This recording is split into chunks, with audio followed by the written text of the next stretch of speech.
In this video I'm going to talk about incorporating flash into surf photography. I'm definitely not an expert in flash photography, I've just started out, but it's a lot of fun, and I think if you follow some basic tips I'm going to give you now, you're going to have a lot of fun too. So to start off with, I picked up a cheap flash. I've got a Canon DSLR, this is a 60D. This type of flash will work with any Canon SLR or Nikon. You can buy a slightly different but similar flash as well. This type of shot that I'm going to be going for doesn't necessarily need a high spec camera with lots of where you can shoot really fast, because you need to have time to recharge the flash in between shots anyway. So it's a really good option if you've got starting out with a more basic DSLR. Then this is a really nice fun thing to do with surf photography. The flash I went for, after a little bit of research, was the Yongnuo Speedlight YN460 II. It's about 42 quid on Amazon in the UK. It's got some good reviews, dirt cheap, but pretty good going. It's built fairly solid, and I've had a lot of good luck with it. What you'll want to do pretty much straight away if you're interested in shooting surf photography with a flash is be able to trigger the flash off the camera. So you can do that with a cable, which I'll get back to in a moment. But if you want any sort of range, then you're going to have to go for a remote trigger. You don't have to spend very much. I bought the Yongnuo RF603C. I think the last letter just denotes which cable release it comes with, because you can use these to trigger a remote flash, or you can use them one off the camera, one on the camera to actually trigger the shutter of the camera as well. It's quite useful. Haven't really thought of any surf photography uses for that yet, but I'm sure I will. So basically what you get is two of these. They're transceivers, so they work as transmitters or receivers. One goes on your flash, one goes on the hot shoe of your camera. Lots and lots of videos out there about how these work and how reliable they can be, what kind of range. I've had really good luck with them. I've had maybe 100-foot range, no problem. Even with the flash in a waterproof casing, like I'll show you in a moment. So for me, they've worked really well. Again, pretty cheap. Pick them up on Amazon or eBay. That's the basics then. The first kind of surf shot that I've used it for is the kind of traditional remote flash shot.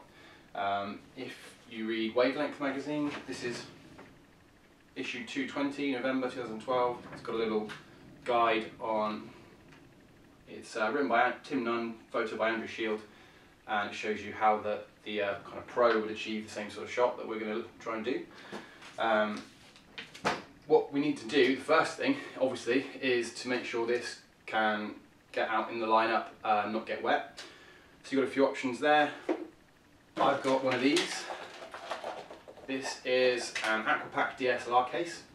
They're maybe about £70. I bought it before I bought my water housing for my camera, so I have used it in the sea and the surf, but I probably wouldn't take it out in anything kind of big. But that works perfectly. The flash just goes in there. You've got a nice see-through panel there where you can check the settings and adjust them. Just got some buttons on the back of the flash to adjust, so you can change the power of the flash. You can wake it up if it goes to sleep. So that's pretty useful. You can pick them up like non-branded versions for about 20 quid on Amazon. I'm going to put links in on learningsurfphotography.com on the blog post for this one, so you see all of the options you've got for that. This is going to be part one, just covering the basics of waterproofing your flash. The other option is to make a DIY housing like this one. This is a design I kind of made for a little HD video camera, but it works perfectly for a flash as well. So main benefit is it's just going to stand up to a lot more battering in the sea. I wanted to mount this on a board because kind of traditional way of doing it is to get someone in the sea holding the flash, pointing it at the surfer as they go past, and you fire it. But I'm not gonna, having to rely on other people to be with you to get the shot is it's not ideal, especially if you're just starting out and you just want to try out a few things. So I'm going to mount it on my board. I want it to be as durable as possible. There's a detailed post on learningsurfphotography.com which will show you how I made this, tell you where to get all the parts, and just explain the pros and cons of the various different options. I chose the clear tubing just so you can check the seal and you can see the settings on the inside. You can't change them once it's locked in, but this rubber cap kind of allows you to take it off and on fairly quick. This obviously slots in there. I've had to buy an extra little cable here. It's only a few pounds from Amazon. That just allows me to attach the receiver, in this case, to the flash so that it'll fit in the tube.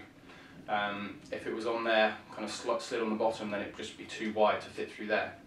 If you don't want to buy the extra bits, you can just make a slightly bigger version. This is another one for a different size video camera that I made, but the same design obviously. So that can sit in there. This obviously tilts and twists as well. I've just got it set up so that I can slot it straight in with a bit of foam there so it doesn't rattle around.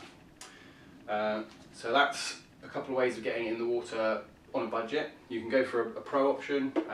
The major housing manufacturers offer dedicated housings for flashes, so SPL, Aquatech, anyone like that, you'll be able to buy one off the shelf normally for the high-end flashes in any case. Don't tend to worry about these cheap ones just because if you're a pro photographer you're not going to use a cheap flash, you're going to go for one of the decent Canon or Nikon speed lights. So that's another reason to go down the DIY route if you're just starting out like me. So once you've got that in the sea, you're going to need a bit of a longer lens. That's a 70-200 f4. Don't need a special, bit more expensive lens or anything like that, just any sort of cheap telephoto zoom would be fine. I had an old 90-300 Canon lens, which is about £60 on eBay, second hand. That'll do the job just as well. And as I said before, you don't even need a really fast camera, you just want a camera that's going to have a hot shoe on the top. A basic DSLR will do the job just as well as this one in this case. So once you've got it all set up, I'll show you a quick example of a photo that I had taken of me. That's me surfing. It's on a 9-foot board. I attached this housing to the front of the board, pointing back at me, so I could guarantee it was going to be close. There's one of me facing away. Really shows that you've got to have the flash facing towards the surfer, kind of between the photographer and the surfer to get any sort of flash. You can just see the outline of my wetsuit there, so not such a good shot. That's me riding. The waves were absolutely tiny this day. It's just kind of proof of concept really to show that it works. I'm sure you can imagine the shots you can get. This was with the flash at half power, so you can obviously, if you're using a more flexible case, then you can adjust that as you go. Say you've got someone in the lineup with this, you can give them a whistle, do some hand signals or something, and work out whether you want to change that. Half power seemed to work pretty well for me. That was about as dark as I'd want to surf. I think it was getting pretty late. In the UK it's February now, so it was probably about 5:45 or so it was pretty dark. But you can see the flash really kind of sets off the photo. That's the next step I'll come to in a moment, where I've got the flash in the sea with my water housing. So check out part 2 of the post on learningsurfphotography.com to see how I did the traditional kind of remote flash shot, where the cameraman's on the beach and the surfer's in the sea with the flash. So that should give you some ideas, hopefully get you going, see if you can try a few shots like that yourself. This one though is a little bit more involved. I've got this is an Aquatech CR60 housing for the 60D. It's pretty basic. It's got your top dial control there, kind of physical shutter release, and it's got a trigger shutter release there as well. So what I wanted to do was carry the flash, now that I had it waterproofed, in the sea, and then trigger it from my camera, which was in the housing. If you've seen one of these up close, I'll show you some pictures in part 3 on learningsurfphotography.com, and the blog posts. It's going to go into this in a lot more detail and show you exactly how I did it.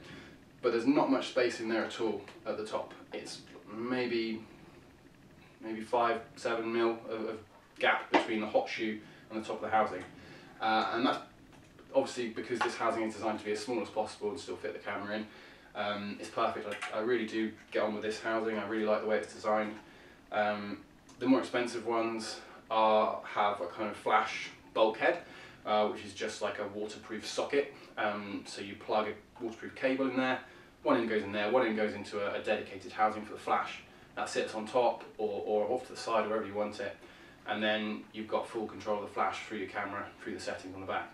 Obviously that's not going to be possible with this cheaper version of the housing. So what I had to do was somehow squeeze my transmitter into the housing with the camera. So what I had to do, if you Google online you can find these cables. I'll put a link to the exact one I bought so you can find out exactly which one I used. Essentially all this is one end goes onto your camera, the other end goes onto the bottom of the flash, or in this case onto the transmitter, and it just kind of transmits the signals coming from the hot shoe to wherever your flash or your transmitter is. Dead simple, which is good. These modifications I've done are a bit basic, a bit amateur, but they do the job. I'll describe briefly how I took the little sockets apart, because they're way too big to fit in. Even the little cable, that as it comes, it won't even fit in the housing with the camera. So you need to kind of butcher it a bit. I had to do a little bit of soldering, but if you're careful you won't have to. You do have to saw a couple of bits in half, unscrew a few bits, screw them back on in a slightly different configuration. But this particular one that I bought I'd recommend because it does the job really well, and it's got this spiral, so that just wraps around your lens. In this case I was using a Tokina fisheye, 10 to 17 mil. So that goes in the housing, this kind of wraps around, one end goes like that and sits in nice and snug. That goes around like that and pokes out the hole. So in order to get the transmitter inside the housing, I had to put it inside the dome port. I've got an LP3 8-inch dome port for the housing, which is kind of used for over-under or underwater shots mostly, but it's the only port I've got for it. I got it with the housing, so I've been using it for pretty much everything. In this case, it has got enough room in there where you can upload some pictures in part 3 on the blog to show you where it sits. But if you cover up any kind of sharp edges in there and you kind of masking tape it to, I found it's easiest to tape it to the underside of the lens, then it's not going to bang around inside there, it doesn't get in the shot, and it can transmit. The way I was doing it was flash in my left hand, housing in my right, and as you can see from the photo, this is a bit of a self-portrait. There was still a bit of light in the sky at this point, but I was holding it kind of just underwater there and shooting the camera like this. The range is, I mean, it's obviously that far. I don't know how far it would actually go. It might be worth, eventually I'll bolt this onto a board and be out in the water and taking photos, so I'll be able to report back on that. But for now I've just used it handheld. That's a shot of my friend Ed, who was surfing that day, where it was still fairly bright in the sky. I just wanted to test it out, to be honest. I just figured it out, so not the best kind of example perhaps, but it shows you the kind of the glinting off his wetsuit, so you can see it was at least going off. That's another one, similar shot of Ed.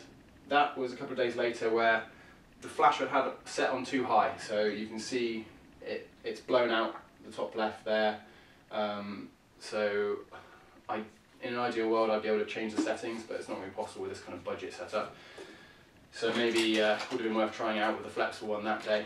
But what I ended up doing was angling the flash up a little bit, away from the camera basically, to kind of try and affect how much light was getting into the shot. And it seemed to work okay on a couple, and you can see it kind of, the effect I was going for kind of works. You see a lot of really good photos like this, people like Clark Little getting the flash built onto the housing.